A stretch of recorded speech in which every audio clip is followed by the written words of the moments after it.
Este é o Fair Tópicos no Fair Mormon Podcast. O título do artigo desta semana é Assuntos Desafiadores e Como Guardar a Fé, parte 5, por Michael R. Ash, traduzido por Paulo Magnani e lido por Márcia Denardi. Este artigo foi usado com a permissão do autor e do Deseret News. Outros artigos de Michael Ash podem ser encontrados no deseretnews.com. Em 1841, enquanto os santos viviam em Illinois, um partido político foi formado na intenção de superar os votos dos Mormons, que planejavam votar em bloco. Eles se autodenominaram o Partido Anti-Mormon. Naquele mesmo ano, foi impresso um almanaque anti-mormon, dando assim a conhecer o primeiro uso publicado do adjetivo anti-mormon, tendo sido escrito com o objetivo de desmascarar o mormonismo.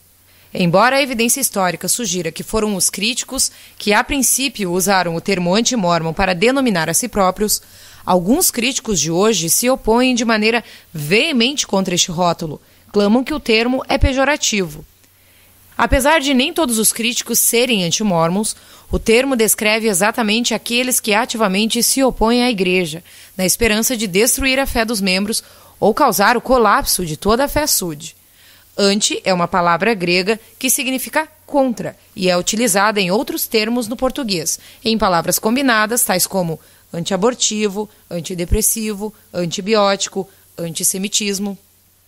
Mormon pode ser usado tanto como um substantivo, os Mormons, quanto adjetivo, doutrina Mormon, templo Mormon, história Mormon, cultura Mormon. O rótulo anti-mormon refere-se exatamente àqueles que ativamente se opõem a doutrinas fundamentais e práticas da fé SUD.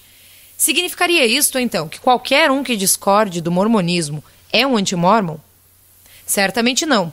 Ter diferentes opiniões sobre os assuntos mormons não é a mesma coisa que escrever, ensinar, protestar e fazer campanhas contra o mormonismo na esperança de prejudicar a Igreja.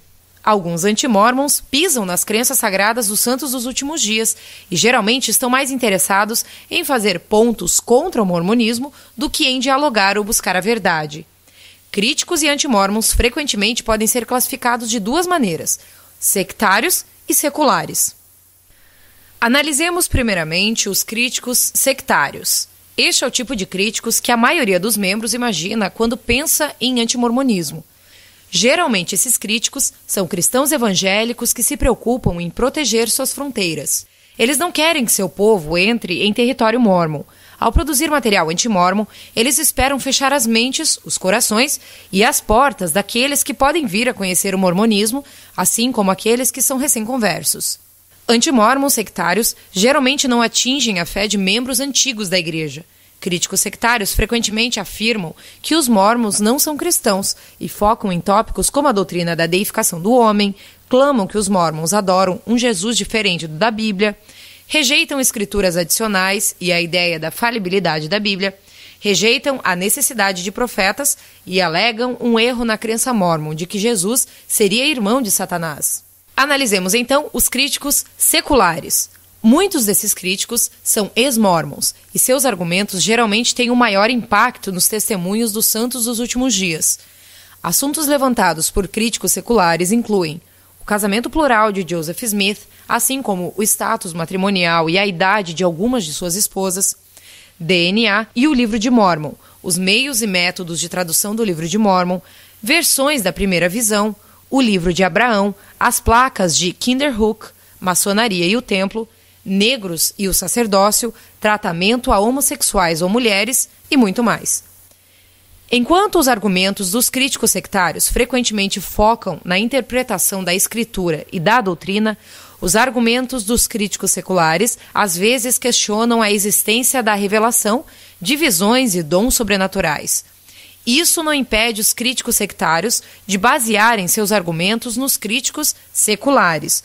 Como diz o ditado, o inimigo do meu inimigo é meu amigo. Ironicamente, alguns dos argumentos dos críticos seculares podem ser reaproveitados e aplicados às crenças da maioria das outras religiões. Os críticos seculares geralmente rejeitam todas as religiões e muitas de suas críticas são ateístas ou agnósticas.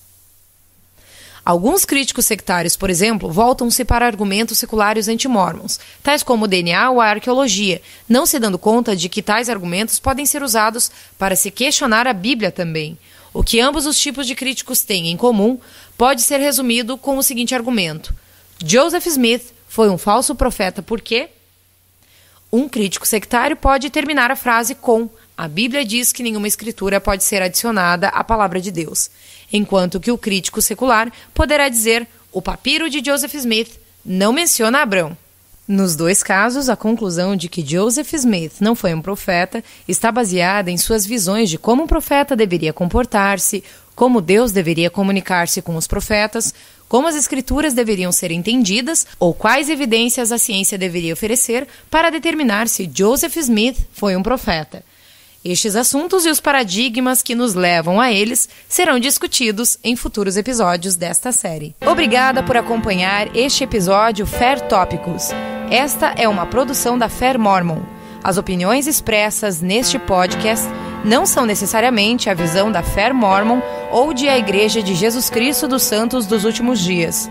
Inscreva-se em nosso canal e nos ajude a aumentar a popularidade deste podcast, compartilhando com seus amigos. Obrigada e até o próximo episódio Fair Tópicos.